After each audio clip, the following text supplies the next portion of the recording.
So welcome to this week's Movement Monday, and today we're going to have a try at reverse plank. Now this might sound scary, but we're going to go step by step and see how you feel. So the first thing to think about are our wrists. So let's just do a few wrist rolls. And back the other way. Stretch out your fingers.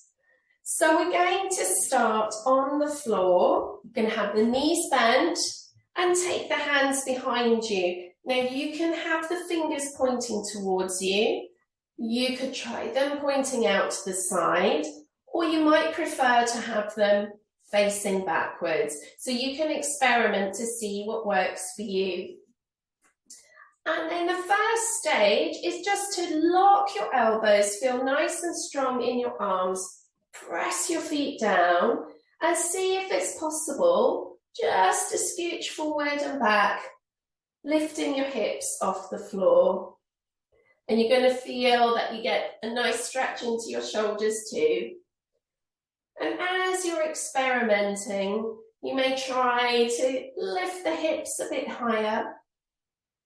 And then you might get to a point where you feel able to hold a tabletop position.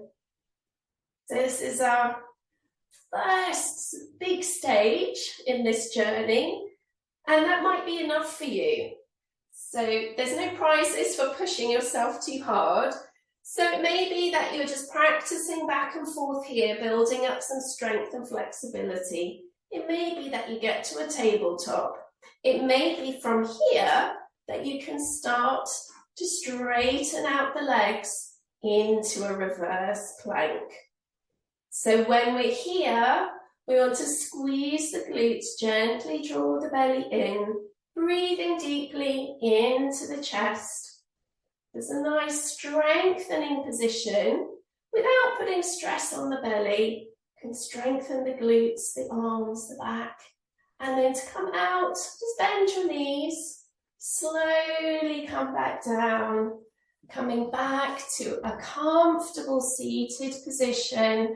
And because it's quite strong, you might like to just give your wrists a little rub, or again, we can just do some nice wrist rolls to ease out and relaxing down. So it's a lovely way to start building up some whole body strength. So have fun trying that.